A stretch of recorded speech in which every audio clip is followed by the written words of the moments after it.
All right, we'll try again. I hope everybody else pops on. See if you can hear me now. Okay, I will completely start over. So first of all, this is my new gym in my basement that we put in, my sauna and my weight set and blah, blah, blah, blah.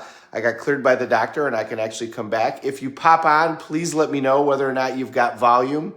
So we've been talking about how to control how we feel. That the reality is what we want in life is we want feelings. We don't necessarily want outcomes. We want those outcomes, but we want those outcomes because we want them because we think we're going to feel a certain way when we achieve that outcome, which we probably will. William, let me know whether or not, can you hear me? Yes, thumbs up, yay, good.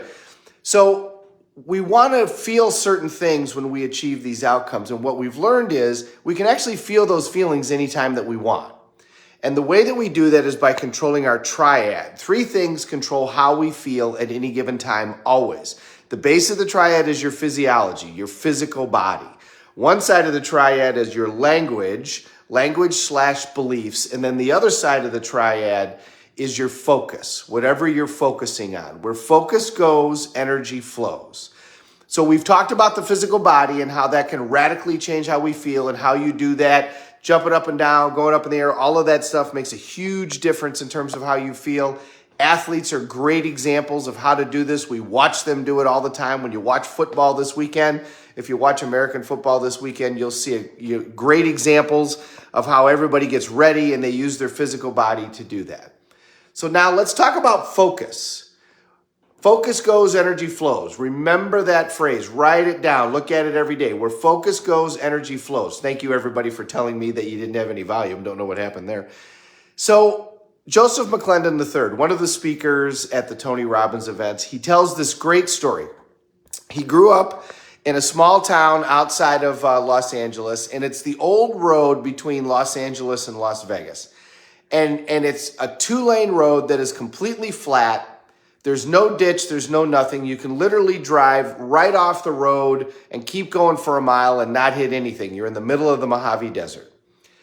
Every mile, there is a giant telephone pole. It's like 10 feet wide.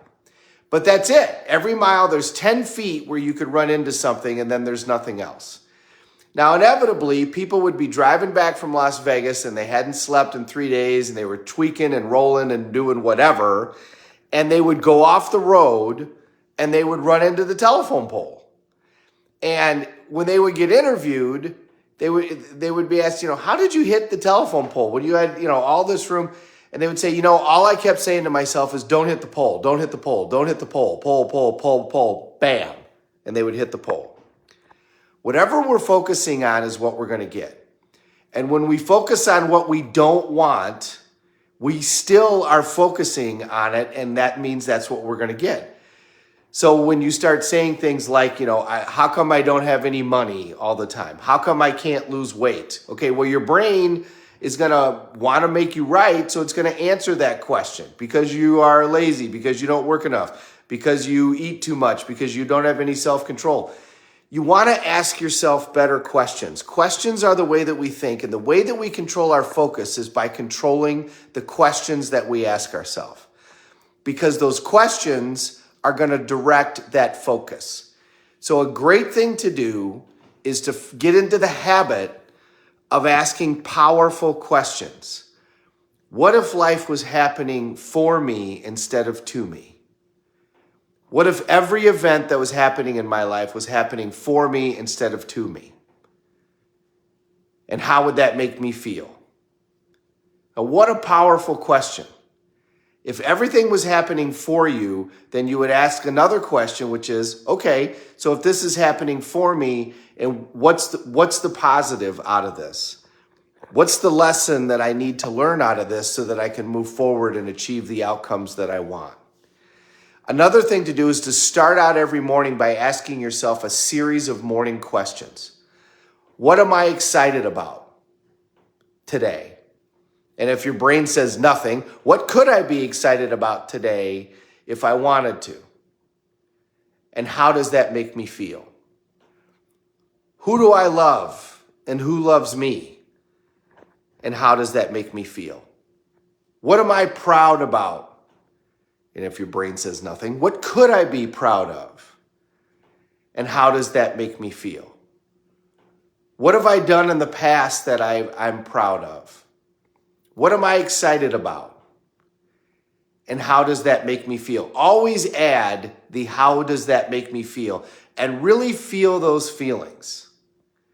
If you start asking yourself powerful questions like that on a regular basis, it'll become habitual. You won't have to think about it, which is what all of this is really designed to be. We want to live in a reaction that's a positive reaction instead of a negative reaction. If you start getting into the groove of asking these powerful questions, if life is happening for me and not to me, then how is this going to positively affect me? What is the lesson that I need to learn here? There are no victims, only volunteers. Kind of a harsh way of thinking about it, but it's really kind of true because we get to decide how we feel. Biggest distinction you can make from any self-help book, motivation, anything, is we decide how we feel. Nobody else can tell us how to feel. No event can tell us how to feel. We decide how we feel. And we can give example after example after example of people that have gone through incredible things in their life and have used it for something good. And we can talk about that as we move forward. But for today, start asking yourself powerful questions. What am I excited about? Who do I love and who loves me? What am I proud of? What am I grateful for? And after each one, how does that make me feel? Great stuff. That focus is going to make it so you focus on where you want to go and not where you don't want to go. And you want to focus on the future, not on the past. And that's going to take us to the outcomes that we want to achieve. Happy Friday, everybody. Thank you very much for watching and hanging in there with me with my technical difficulties.